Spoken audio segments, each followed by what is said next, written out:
Good morning, afternoon, and evening, everyone. I am Raz, and welcome to the AEW Grand Slam recap. Today, we are going to be talking about AEW's Grand Slam event that just took place in Arthur Ashe Stadium. I have a special guest host with me today. I am going to bring them in right now, make it so much easier. Let's go. Hello there, sir. Hey, Scott. Good to see you again. Good to see you, my friend. Thank you for joining me on this post show today. How have you been, my friend? I've been doing pretty well actually. I've moved settings from my Chicago, area now into my cave, I guess, for my St. Petersburg spot in Florida. All settled in. What a great way to do it than to start off with Grand Slam. So let's see what we got for us. I'm glad to see that you could make it, and I really appreciate you coming in. Yes, hello, Stephen, and thank. Oh, I do apologise that he is echoing. Give me 2 seconds. That might fix the echo, so that shouldn't cause a problem now. But so, how? Besides that, where can people find you on the internet, Phil? Oh, okay. So if you are looking to see anything that I have produced for the that I've done for the pro wrestling world, you can check me out on Facebook, Twitter, Instagram, Snapchat, TikTok, and Twitch under the name you see right up here, and that's Phil the Future. Uh, I'm mainly on there, and then little shameless plug. I'm also on two podcasts every night right after NXT. You can catch myself along with my friends Scales and Jax with NXT on tap every night right after NXT, as well as Free Talk Wrestling. Thing says it all, Free Talk Wrestling. So, yep, that's That's where you can find this guy. awesome, man. That's great to hear, and I'm glad to hear that the podcasts are doing well for you, like especially the NXT one. I have come and checked that out a few times. I don't stick around much because I don't really get to see NXT, but No worries. I'm definitely happy to see that you're doing well with it, man. Mm-hmm. Just So before we get into the breakdown of the show, what was your opinion of the overall show tonight? for the overall show, for at least at least what we were given as far as the card. Um, I honestly thought that I think every match kind of just went almost. I felt like I kind of, even though I felt like I feel like I knew how everything was going to turn out. Um, it it did surprise me in different in a bunch of different areas. But overall, I think it was a fairly good show over as a whole. Everything seemed to work together just fine. Yeah, that's cool. That's cool. Also, want to say hello to Travis, who's in the chat. I think you're a first-time chatter for my show here, Travis, and welcome. Um, I'm not sure if he's one of your friends, but He's one of my friends. Yep, I that's let him awesome, know man. where I was. Thank you, man. Thank you for bringing your friends along. I really appreciate that. We've also got Stephen in the chat, so shout out to Stephen, who always shows up. He's always amazing. I don't know if you can see the chat there, Phil. I don't know if it Mm. shows up on your end. Doesn't really show up on my end. I'm gonna go in and see if I can find it myself. Yeah, I think it might be an issue with Streamlabs. It just doesn't, for some reason, show up properly on the other person's end. It's happened previously. But anyway, let's get into this. So we had the opening match, the title versus title with Kingston versus Claudio for the ROH World Championship and the New Japan Strong World Championship. Yeah. As far as this match, I thought this match was a fairly solid. This was like fairly solid. I mean, I felt like there was a great build going into it. Like overall,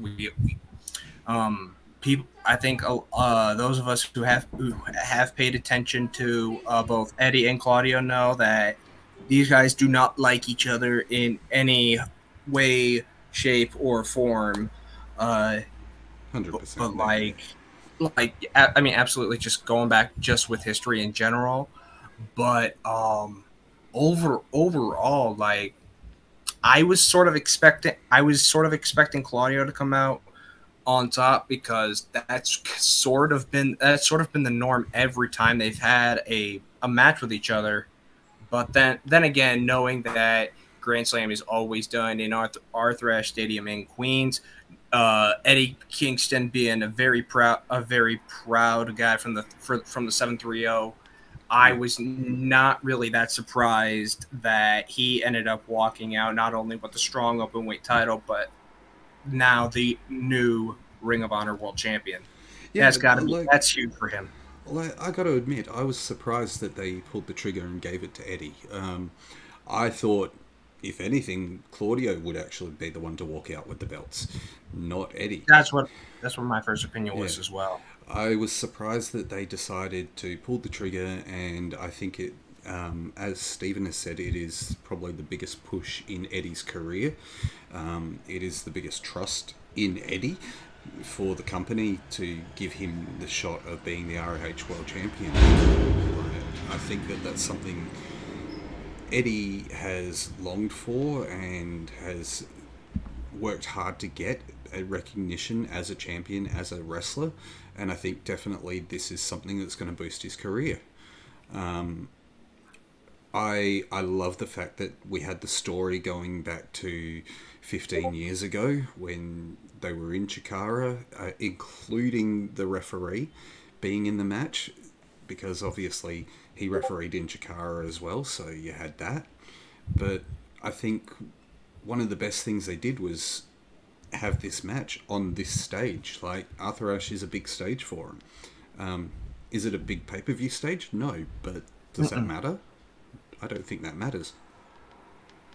No, honestly, yeah, everything that they had built up, like even though they did have that one thing I think last week when they basically kind of set up the fact that we were going to get Moxley versus Phoenix for the international title.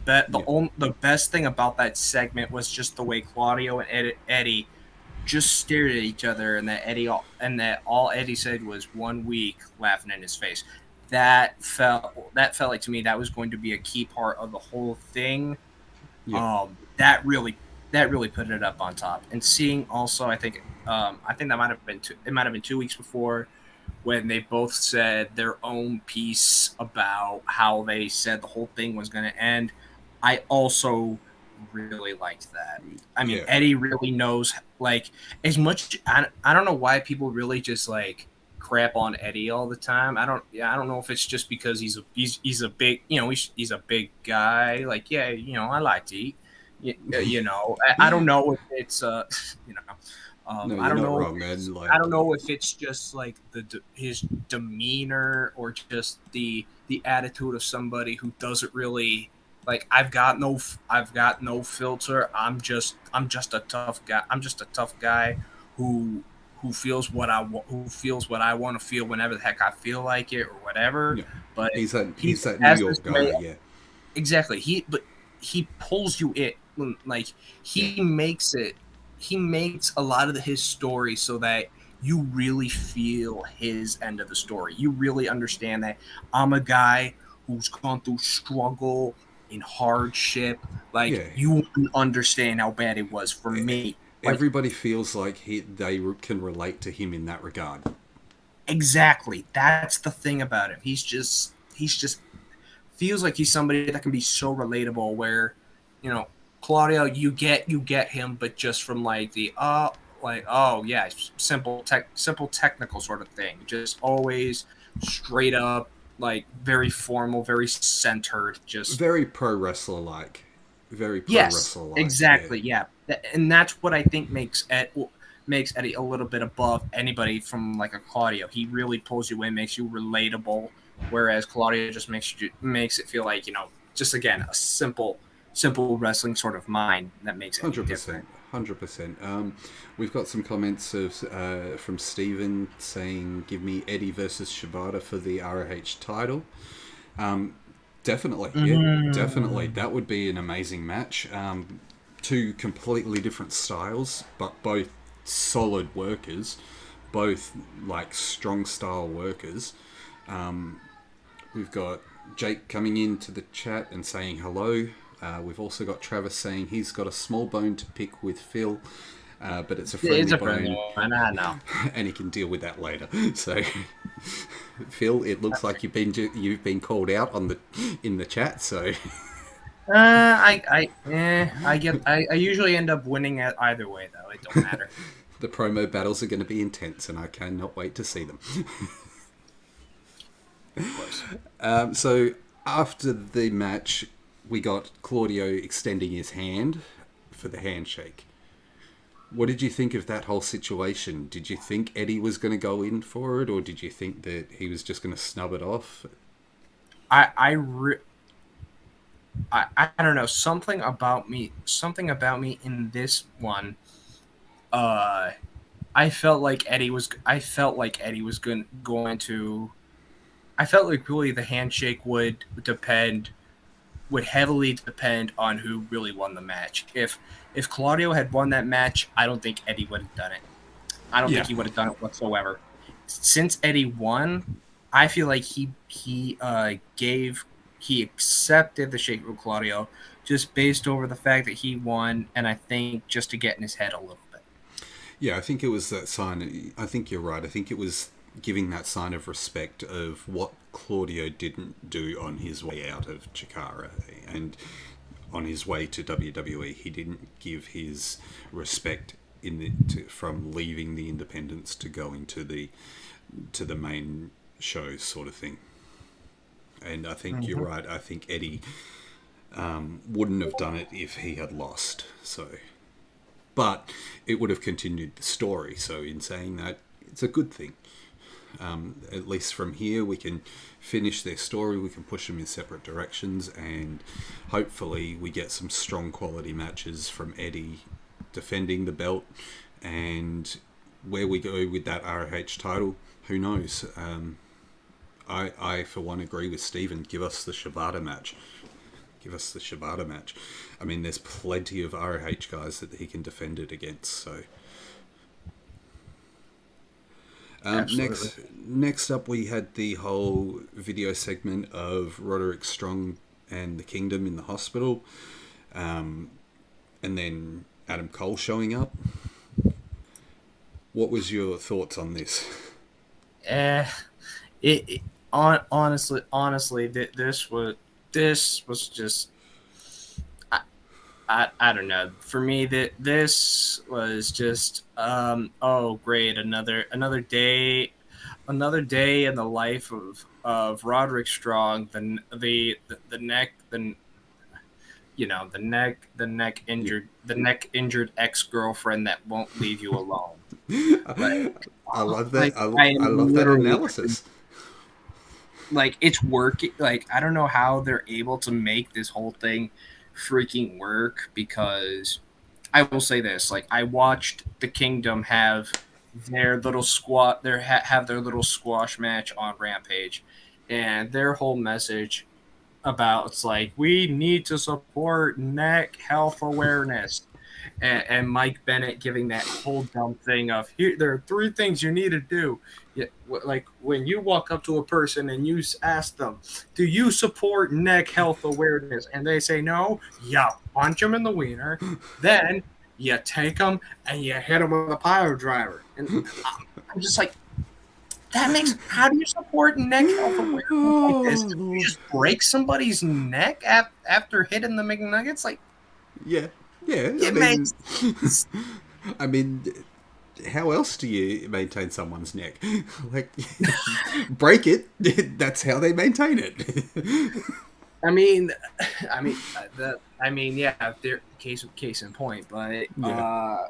the I all think the one thing that I find with these skits is that it's really playing into the whole MJF Adam Cole story, and it's really helping that story build. Like, to have this little offshoot story that's come out of MJF and Adam Cole to keep Roderick Strong, the Kingdom, and the others that are involved in a storyline where they could have just been sitting in the back in catering.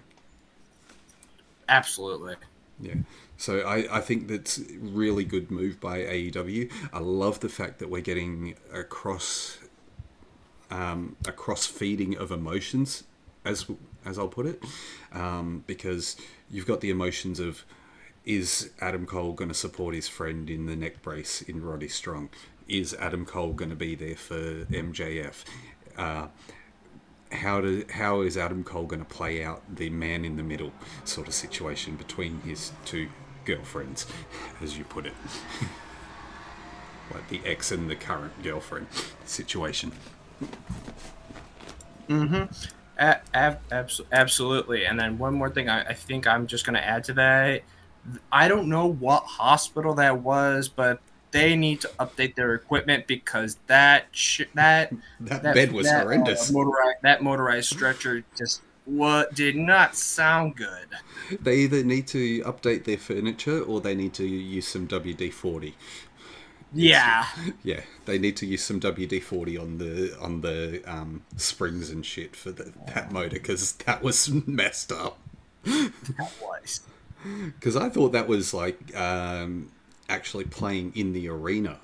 Like, that was the sound that was happening in the arena, not on the bed. I was like, Yeah, this is not cool. yeah, like. Steven reckons it was in the locker room. It was somewhere in the locker room.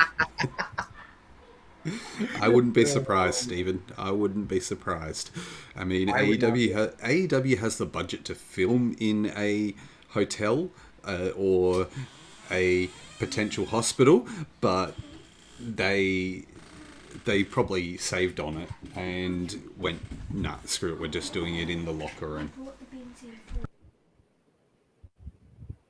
Yeah, I would agree. I would agree with that. So next up, after that, we got the interview with Christian and Luchasaurus backstage. Setting up a triple threat handicap match. I mean, no, a triple threat. I meant triple threat. Yeah, a triple threat match with the TNT title on the line at Collision, of all things.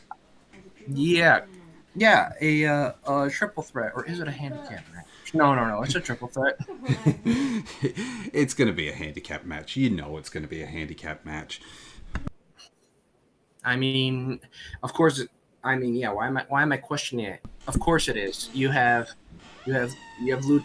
Yeah, it's like Lucha Kane. I just don't understand. It's Lucha Kane. It's not Luchasaurus. It's Lucha Kane. Ever since he's come back with the red and the red on his mask, it's Lucha Kane. I mean, I don't know. From what I've seen from this guy, he went from being Luchasaurus then up and somehow just like within the time that he was gone, evolved into Lucha Rex, and now has gone with a new Pokemon trainer, Christian Cage, who's holding the TNT gym badge right now. 100%. It is a TNT gym badge. It might as well be a Pokemon badge. And if they put the belt on Darby, I think it's a stupid move. It would be like yeah, he'd be a 3-time TNT champion. It's like, okay, great, Fisher. What do you want, a cookie at this point? Like, good lord, it's not supposed to be a AEW 24/7 title. It's supposed to be a title that represents the main company that actually was hosting the show, AEW, yeah. Was TNT. And you're just going to disrespect it by having it bounce from this guy to this guy to this guy to the third guy to the fourth to the fifth. Like, it's no. I agree. I personally don't want to see Darby win the belt. I think this is their way of legitimately putting it on Christian Cage. And if that's the case, good. If that's the case, then that'll be good. But then you have to get rid of Luchasaurus from Christian. Yep, he's gonna. Yep, Christian will have to let the Pokemon go. Yeah, you'll have to. I love the reference. Pokemon Go. I think that Luchasaurus needs that chance to be himself and to get over by himself. So it would be a smart move to do that. Yep, but I mean, I would not even be surprised if Christian is actually the guy that actually, like, legitimately becomes the TNT champion coming through this, like you said. First of all, to like stop all the questions, going, wait a minute, I thought Luchasaurus was the TNT champion. It's like, that's what it's supposed to be, and Christian is just holding it, getting a little too possessive, just acting a little too possessive with it. But if he actually pins somebody and does it, I won't have a problem with it.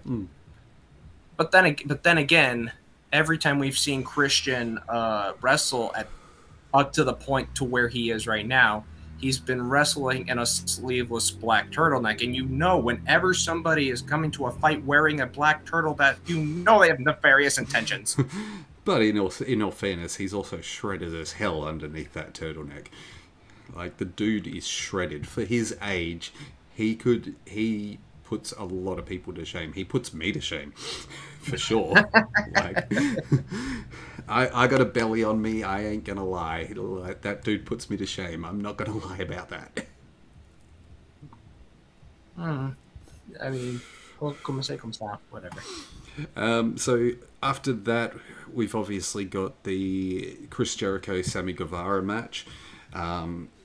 We had Jericho coming out first, and the crowd singing along to Judas as always.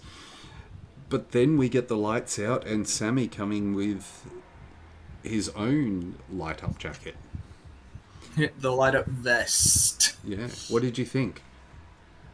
Honestly, I thought that was a really cool, a little bit of an homage to over to the to light up jacket Chris Jericho. Yeah. I don't know. I don't know if that would. I don't really know which version of Jericho the light up vest really belonged. The light up jacket belonged to. Yeah. I guess you could just say, like, I guess maybe you could say best Intercontinental Champion Chris Jericho. It was before the list, but after it was. Yeah, it was before the list. It was after he returned and was saying nothing. So it was the showman. It was after the silent heel. It was after the silent heel, but before the list. So yeah. I would just say, like, best Intercontinental Champion. Chris Jericho. Sort of the showman style. Yeah. Yeah, showman Chris. Yeah, this was more showman Chris Jericho. I like that. And then on top of that, you have Montezzi, the guy who actually provides the lyrics in the actual song, bringing him out to the ring alongside him. I think that was good, but I also think that they messed up because it should have been started right from the start of his entrance, not like after he's already on the ramp. Right. Yeah.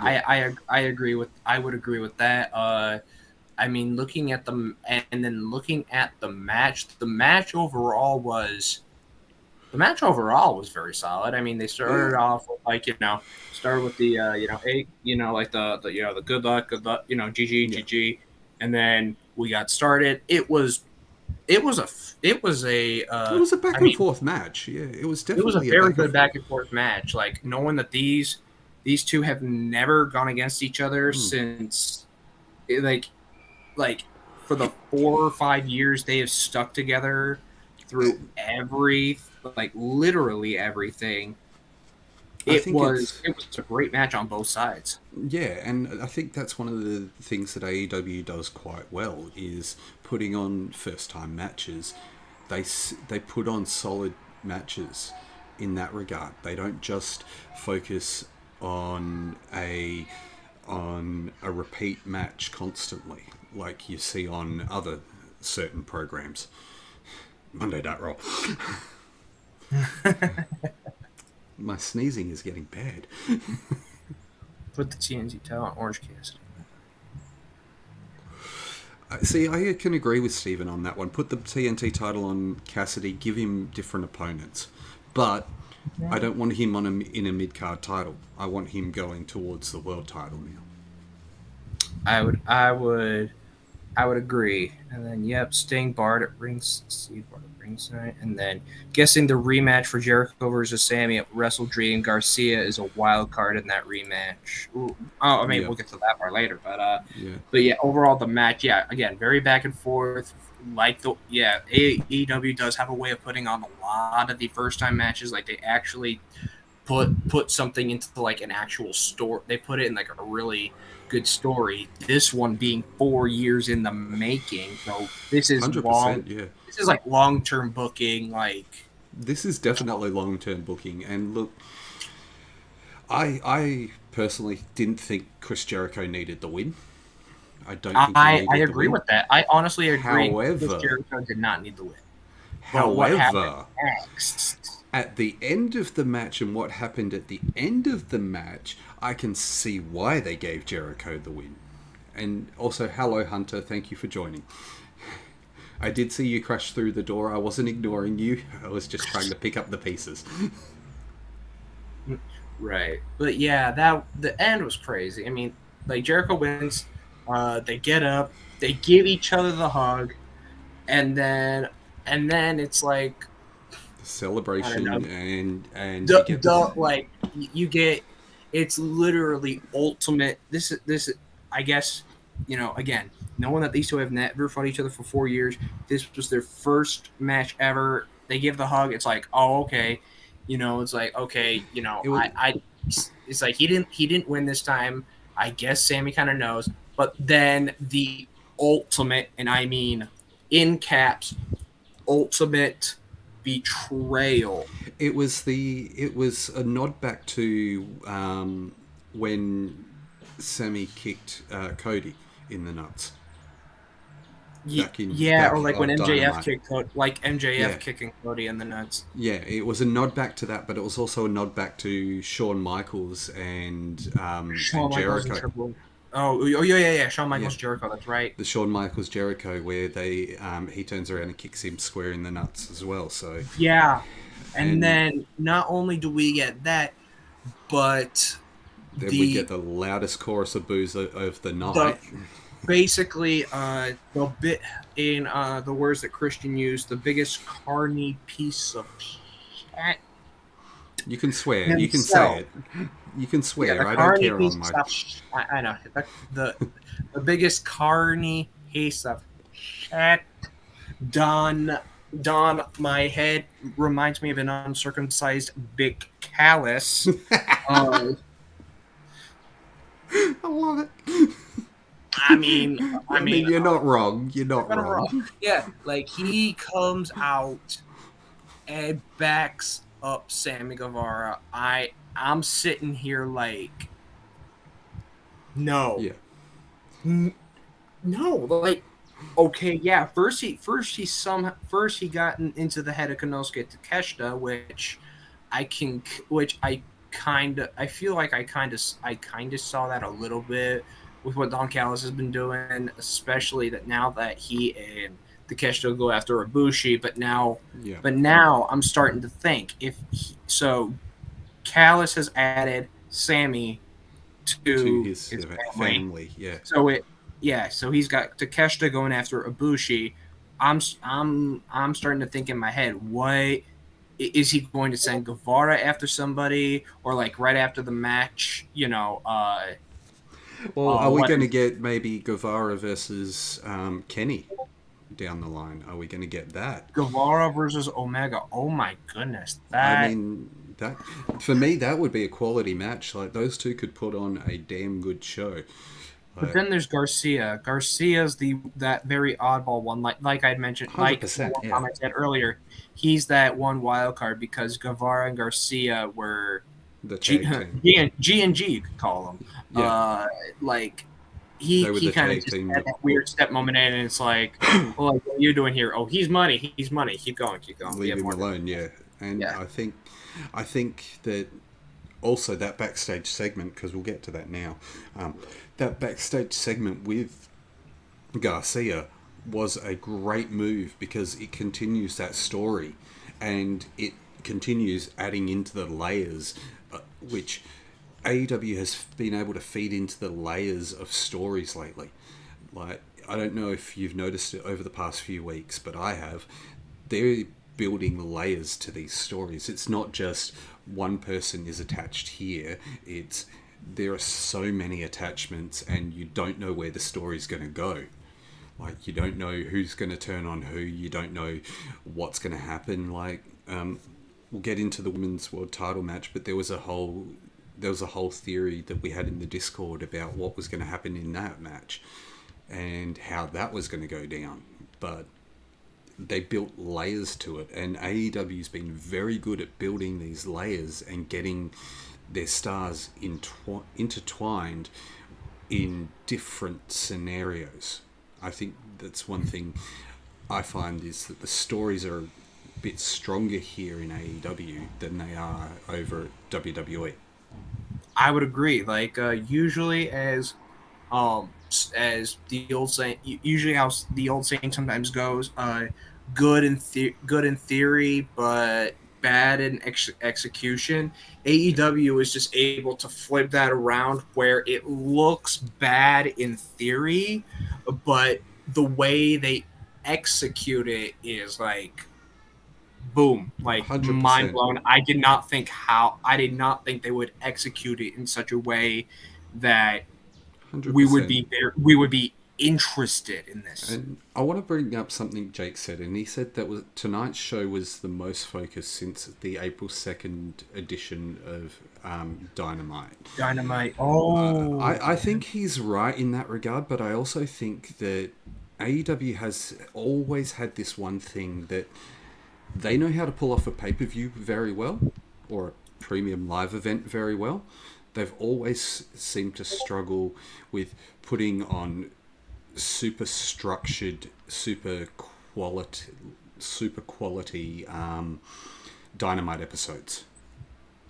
right. Like you'll have weeks where it's hot, but then all of a sudden there's a filler episode. Yeah, there's like a phase there. Yeah, but every time they go to a pay-per-view, it's been pretty much bang on, except for maybe one of them. I think there's only been one pay-per-view where it's been very lackluster for me. Mm-hmm. I would agree with that. Yeah. But I think that the fact that Jake brought it up, this is definitely the most focused that AEW has been in this episode.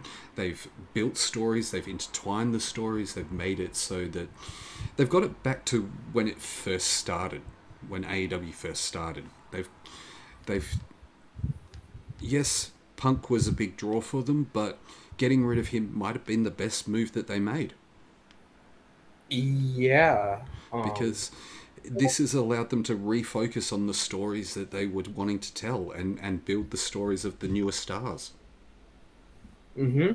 I definitely agree with that. Like, this allows them to actually focus on who they really wanted to focus on in the first place, and not just not saying that Punk was just an absolute liability, but this just gave them a little more access to dabble around with some of the other storylines that they felt like could have had a little bit more, oomph into it. Yeah, 100%.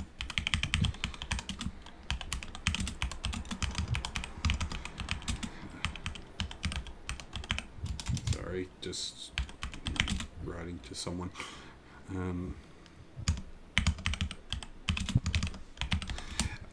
So the next thing we had, which was The international title match. well, we had MJF and Oh, Adam we did have Cole's MJF arrival. and Adam Cole. Yeah, arriving at the arena. The fact that we had them arrive in the nice green sports car. In the green. Yeah, in the green for. I want to say that was Ferrari, but that no. I think it was a Porsche. It was a Porsche. Yeah, it was a Porsche. Yeah, but and then Adam Cole getting the phone call from Madrick, like, calm down, you'll be fine. Yeah, like this is one thing I really love is that AEW is still interconnecting those stories, and it's not just a throwaway. Mm-hmm. What's happening, and even the commentary team brought into it that Cole went off to go see Roddy. Is he going to be there in time for the match? Mm-hmm. Yeah, and I think it was great. It was probably one of the best segments that they have done in that regard. Like, I also love the new design of the shirts that they've got for Better Than You, Baby. Oh yeah. The one, the New York Met style of it for obviously for a thrash. Like, that was nice. Yeah, I think that's brilliant. Next up was the Sammy Daniel Garcia, but we've been over that. So we go to the third match on the card, which was Moxley versus Rey Fenix for the international title. Started out extremely crazy with like that splash over the ropes and onto the floor. Like, that was insane. Like, Fenix is a guy that him and Penta, if you give them singles runs, if you give them opportunities, they're going to showcase what they can do, and they're going to show you that they can go. Surprisingly, Hunter, Moxley did not bleed this time around. Moxley did Mocked him finally take his vacation. One thing I do want to bring up is that the ending of the match. That was clearly there was a referee botch, but I also think what happened was that there was. It looked like Mox got injured. I think there was a situation where the referee didn't hear Moxley. And Moxley called an audible in the ring and went, screw it, I have to change the finish because he got injured from that sit-out powerbomb or sit-out tombstone or Greetings from Asbury Park style pile driver. Yeah, so I think Moxley, because I'm pretty sure while I was watching, when he went for the pin, Moxley said something out loud to the referee, but the referee didn't realise what he was saying. So they had to rework the end and then go for the Greetings from Asbury Park again and then get the pinfall. Yeah. And so, I mean, it was a bit of a, I will agree that it was a bit of a dodgy call. From Mox, and then Mox changed the ending of this match that now puts Rey Fenix as our new AEW International Champion. Look, I think you could tell by the pure shock on Fenix's face. He was like... Yeah. He was just like, oh shit, I actually won? What? And then got given the belt. Like, I think that the match was great. The match had contended to be one of the top matches Yeah, from Dynamite this year. yeah, But yeah, honestly, it seemed but it was always like Ray's always been that guy who's always provided an aerials, is always provided an aerials, who's he like he's an aerialist, obviously. Like yeah. he's shown time and time again that he is an you know, the true meaning of a luchador, in and out, like Oh, for sure. running ropes, pulling off slingshots and springboard moves, and Yeah. also with also John Moxley also acting as a tank with with the anti-air. He'll try to go up on the ropes. Moxley's like, sit yourself down. Sit Like, your ass down, motherfucker. yeah, basically. And it's like, oh, you're gonna jump on the barricade. Sit your goofy ass down. Like, Yeah. I think Stevens brought up that he thinks that we're going to possibly have Ray versus Park for the international title when Park comes back. Oh, I want to see it, but I also don't want to see it because I don't want to see I don't want to see Death Triangle blow apart. Please, yeah, no. I want to see Park stay healthy. So Yeah, I want want to to see him Pac. stay. I want to see Pac stay okay. I want to see him stay healthy. He's been very injury prone over the time that he's been here. Mm-hmm.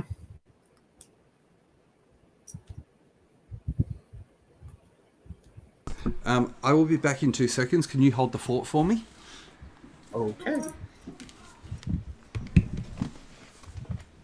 I'm actually sort of mad low key that I did not bring my Pentamask when I was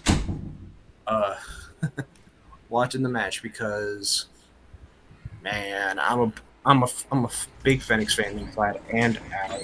Oh my gosh.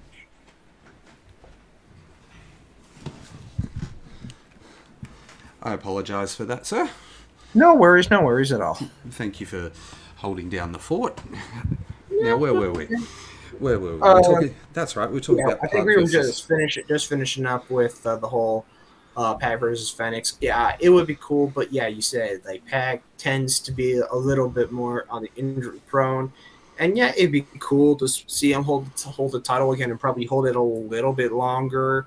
I think if they are going to put it on Pac, they need to let him go make it to more of that international title like they originally intended it to be. Because let him go home, let him go to Progress, let him go to Rev companies Pro. in the UK and go to companies all across the world. Yeah, let him come here to Australia with World Series Wrestling and defend the belt there. Yeah, I mean, honestly, from someone who was there, who saw Pac win the title in person, and who actually, when it came down to the entire match, and who I thought was going to win, I honestly saw Pac as the dark horse in it, because everyone was saying it was either going to be Miro or it was going to be Malachi Black. Nobody really cared if it was going to be Tomohiro Ishii, but I mean, he got sick, so they put in the Wild Rhino, Clark Connors in there instead. Throwing Clark Connors in there was a smart move. Like, Clark Connors was amazing in that match. Like, yeah, I agree with that. Like the dude was amazing in that match. Like, I hadn't really seen much of his stuff before that match, and you're right, he was just thrown in, but holy crap, could he go? Could he go? And did he show? The only other guy that was in there that like I don't think people really expected to win it was Pac. Pac to me was the obvious dark horse. Like for sure. I completely said, like, I don't know why. It felt too easy to call Miro. It felt too easy to say Malachi Black. I wasn't familiar with Clark Connors, so I didn't choose him at the moment, but so I stuck with Pac. But yeah, I agree with you. I did not really get a good taste of New Japan Pro Wrestling's, like, you know, how their wrestlers work on their side, until I went to Forbidden Door, which also happened to be my very first AEW pay-per-view that I went to in person. But like it was an amazing match. Pac Pac did his thing. He became inaugural, then All Atlantic champion. Yeah. But yeah, like I think if we could have that title defended more internationally, the name international is going to have a whole new meaning to it. 100%. And yes, Rather than just be like a second-rate not like a second-rate intercontinental, yeah, and yes, Stephen Connors did join the Bullet Club. If it Finley, Yeah, or yeah, he did. It was Dave a little Finley's, bit, Dave Finley's around. Bullet Club, not Fit Finley's. Yeah, I might get fired for that one. which is funny because his brother Brogan has been starting to try out for WWE a little bit.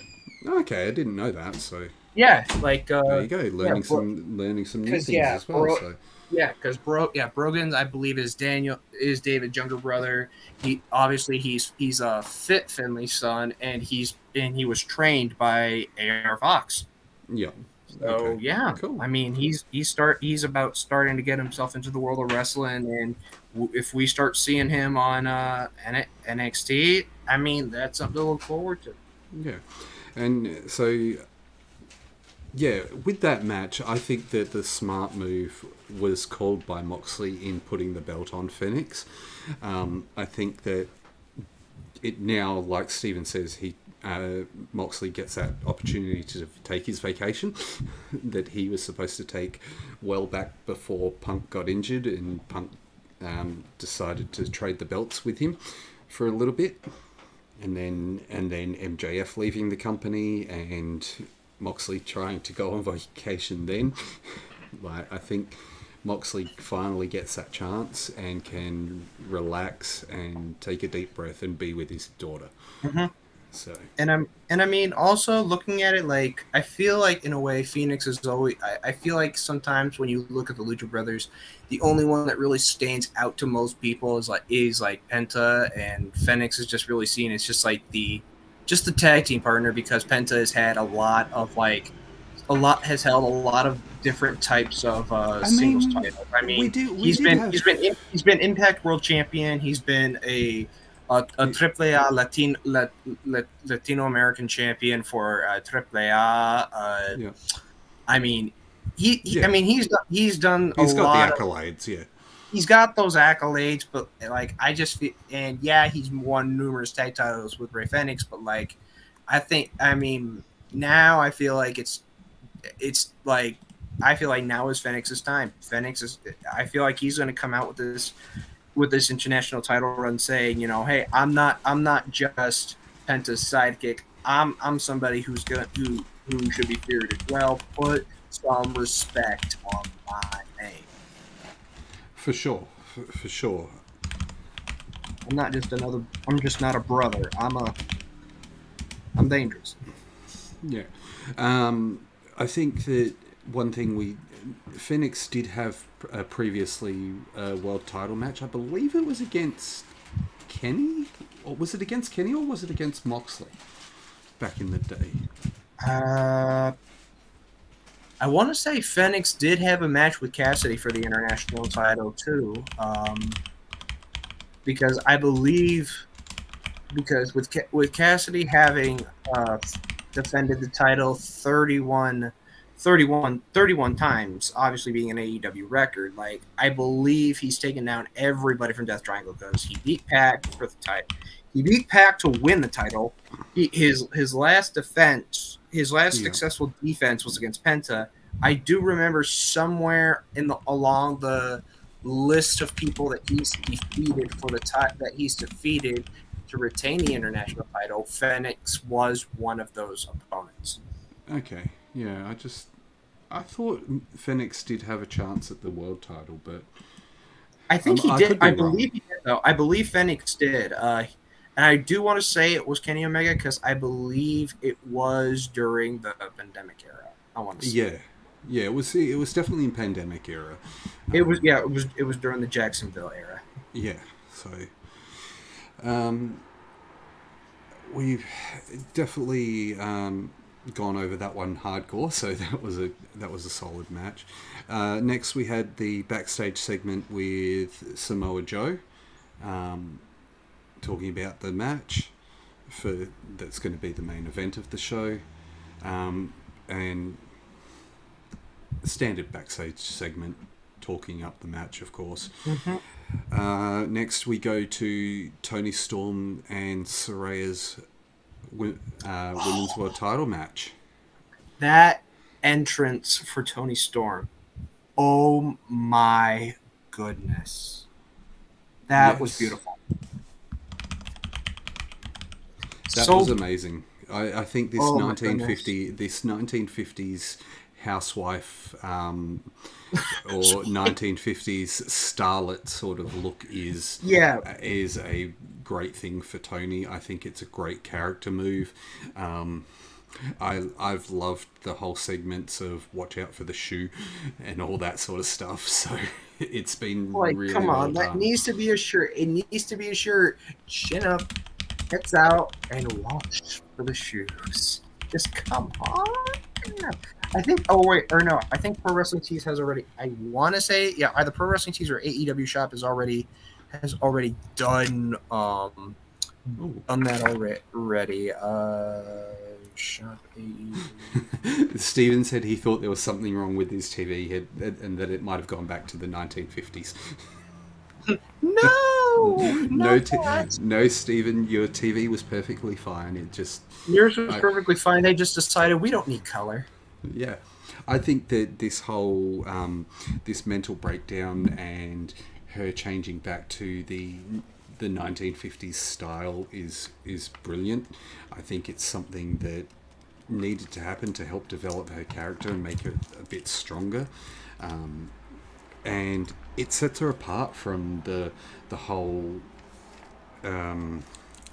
outcast situation.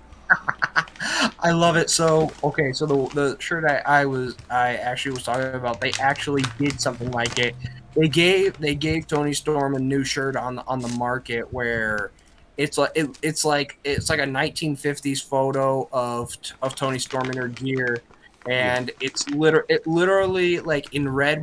They have it like red marker right to the side of her. It's written in like a red Sharpie, like chin up, tits out, and then Toni Storm's autograph with like a cute little XO to it. That's awesome. I'm like really. That's another thing AEW has been brilliant in doing is getting shirts out for their characters. Like, yeah, they really like. They know how to get the shirts out so quick. Like they had the Better Than You Bebe shirt up so quick. I do not. Orange Cassidy just brought out the stuff, I do not have a catchphrase. He's got the I do not have a catchphrase shirt that is like top selling right now. They've got the Bullet Club's Bang Bang Gang.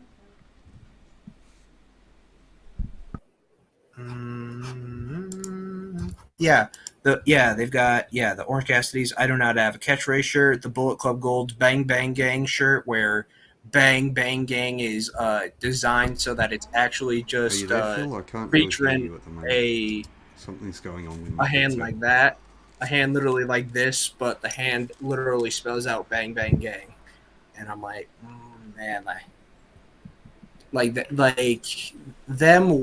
this is like WWE and Fanatics. You have stiff competition with AEW and Pro Wrestling Tees. Like, come on. Yeah, and I think AEW's gone really smart in their regards to their shirts. Yeah, the marketing. The marketing is just right there. Yeah, it has been brilliant and it has been smart, and they know how to get them out in time for people to wear them at the shows.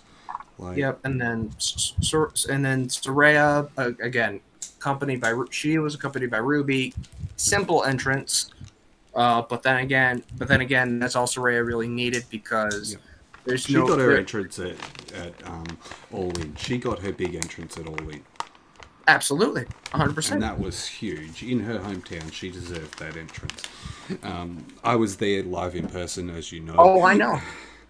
Like, I'm wearing the shirt from All In that says I know. There. Oh, I know you are. It's funny because I'm wearing my old page, the old page logo. So I mean, I kind of knew I in my mind when I saw this match, I was kind of shocked at the fact that Tony was able to pull off such a quick win to qualify herself into this. Hmm.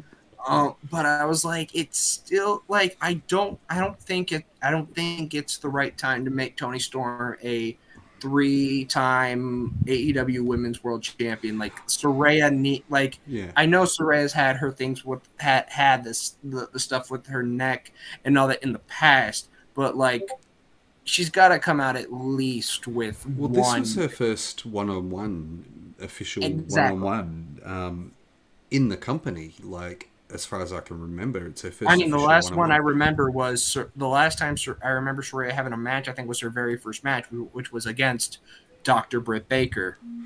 And Yeah. Britt has said she's wanted to work with Soraya for a while because she said because Britt Baker even mentioned at the time that like that was someone she wanted to wrestle. She's like, hell, I've even wrestled her mother for crying out loud at Yeah. one point in my career. So like for her to go against Soraya, yeah, it was a dream match for her. I think a lot of us would have thought like, this would be a great match just in general.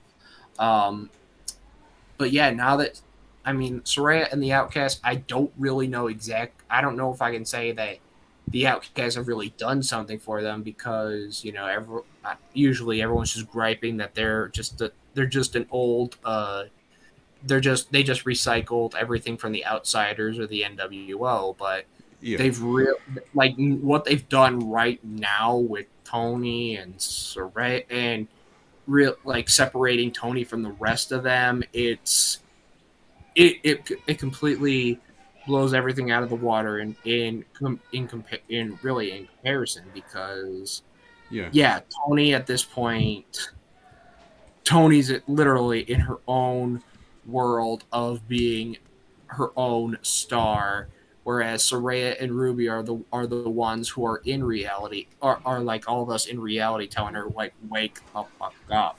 Yeah, no, I think it's definitely a chance for Tony to branch out on her own.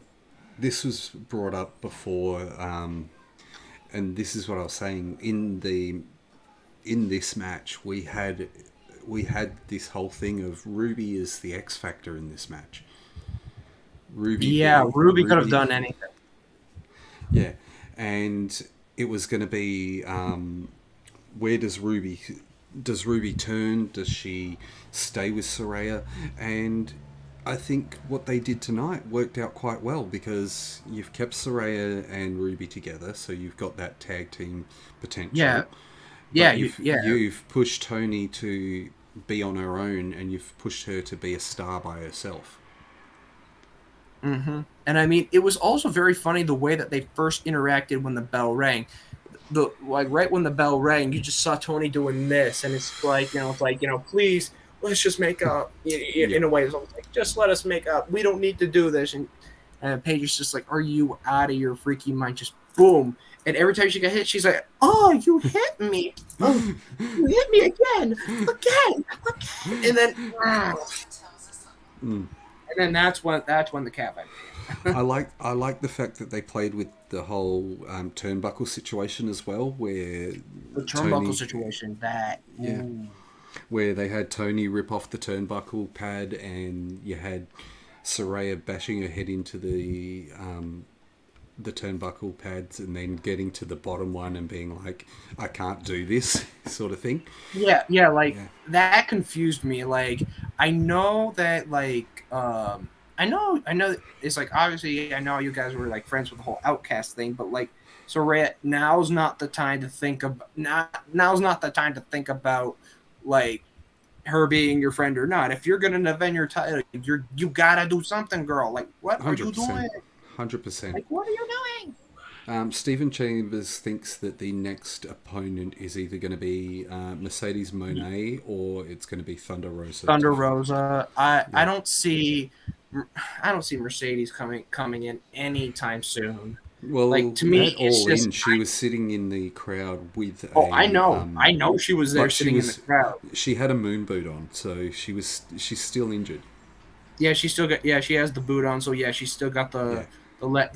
She obviously has the leg Yeah. injury, I and don't think then she's coming in anytime soon. I think if she's going to be in there, it'll be next year.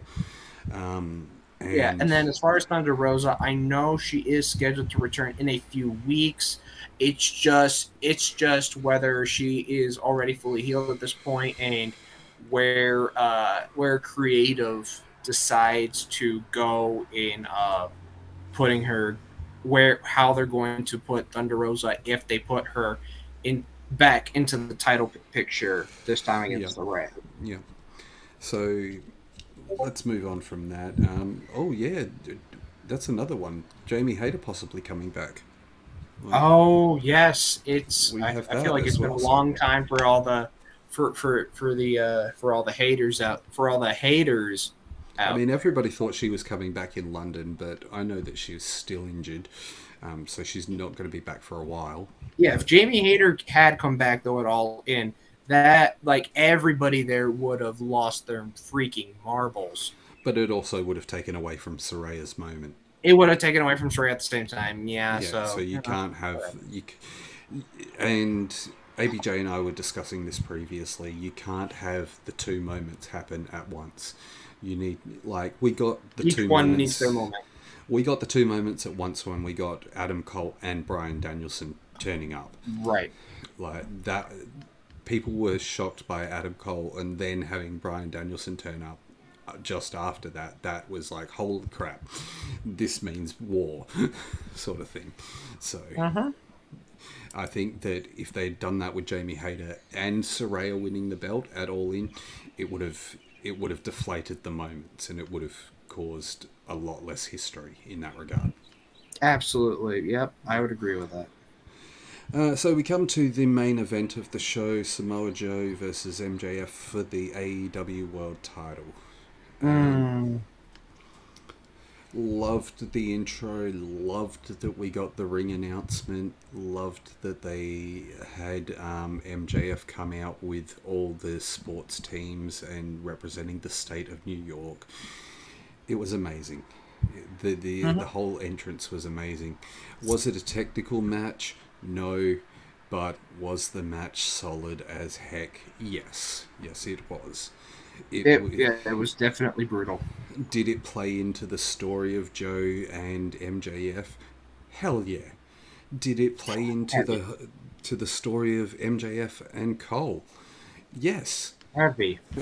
And we get it towards like we obviously get MJF trying to do his best to try and get a choke on Samoa Joe, but not really succeeding. It goes out onto the floor and they get the brutality. We get Joe pile driving MJF on the floor.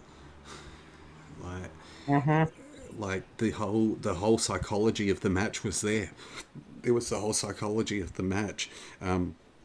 I love the fact that the Dynamite Diamond Ring came into play. Like, I love how they had that. It was brilliant. Like, they could have, and you had the referee stop and take the ring.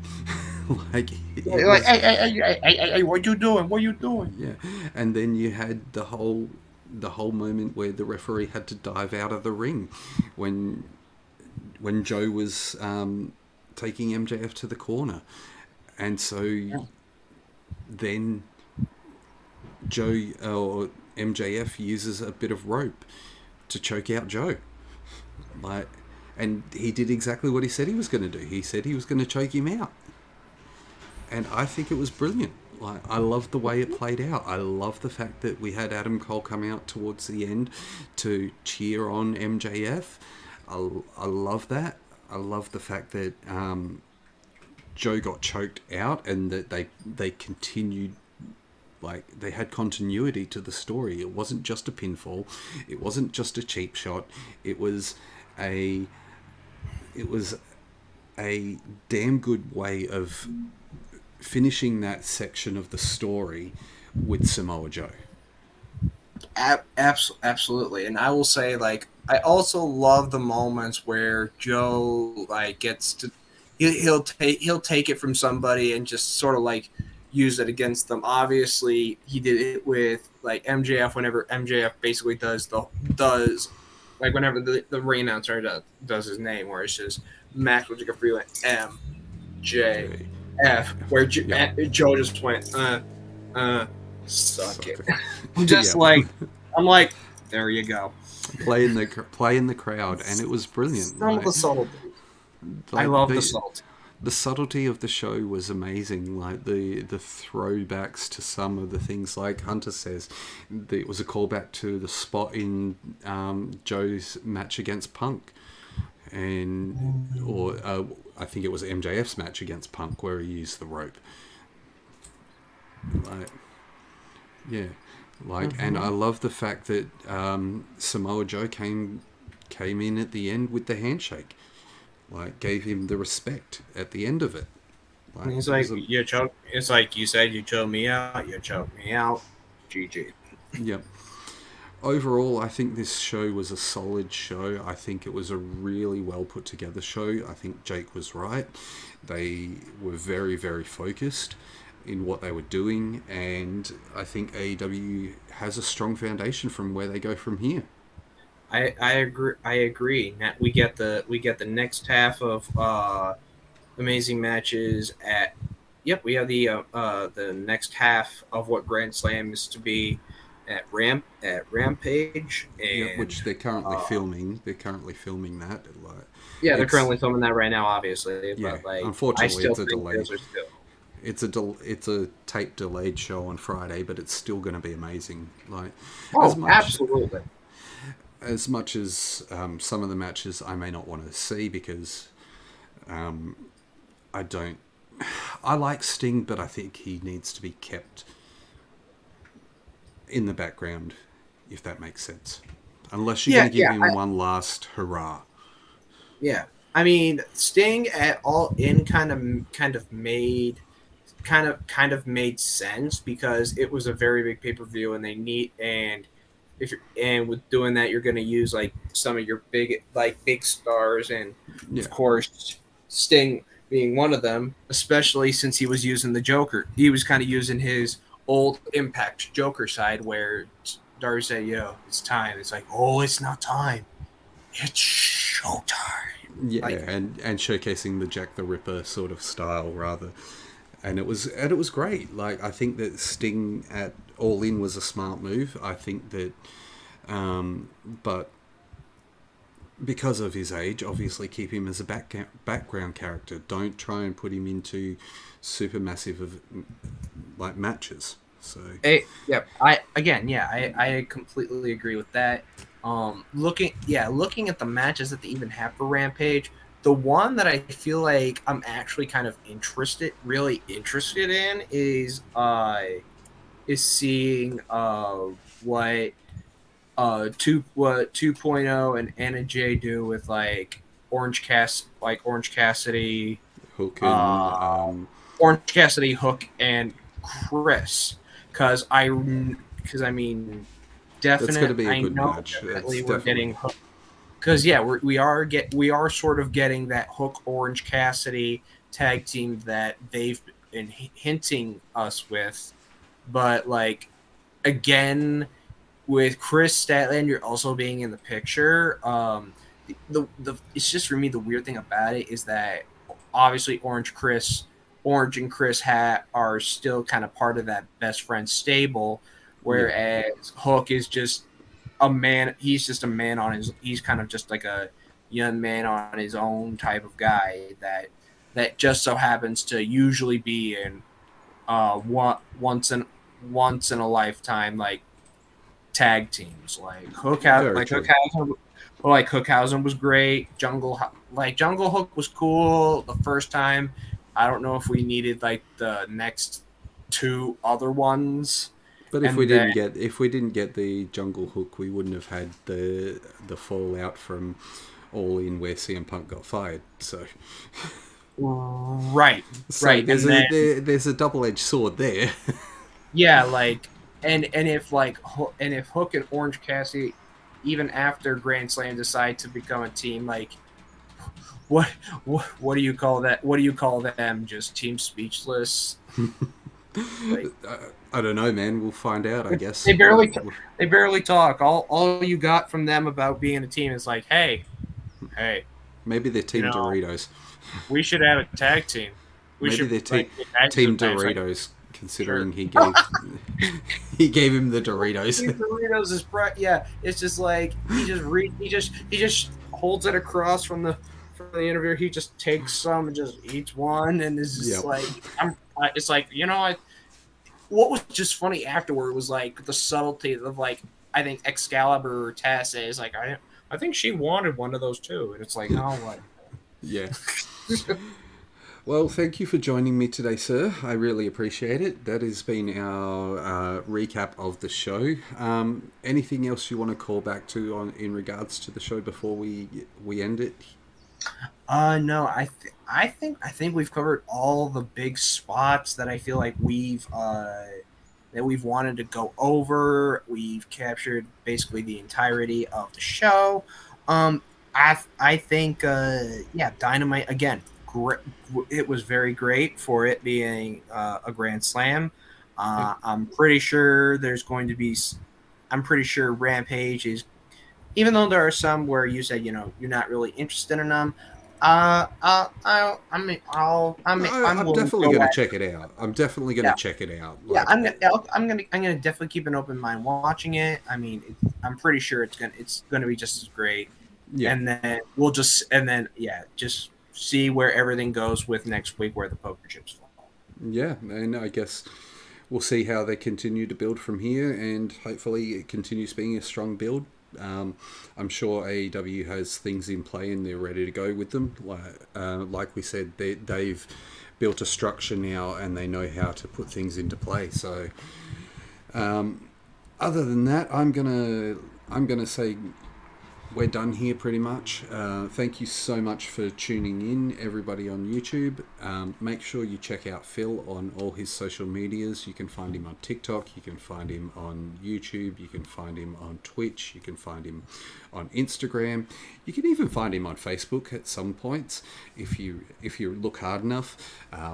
But I really appreciate you coming in, Phil. I know it was very last minute, but no worries. It's always good to have someone to bounce off of. So, for sure, I'm happy. I decided to take this opportunity. Yeah, but definitely, maybe down the track we'll get you back for another episode. Who knows? We'll see how it goes. Thank you so much, everybody, for being in the chat, getting involved. Thank you, Travis, for coming along from Phil's side of things. Thank you, Stephen. Thank you, DM. Thank you, Jake. Thank you, Hunter. I appreciate you all. If you want to click that like button, go for it. If you don't, that's your choice. But yeah, you can find me here on YouTube and on TikTok and on Instagram as well. So I will say goodbye for now, and you will find we will go to our outro. Take care, my friends. Take care, everybody.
tumble down into the sea below. I say, what was your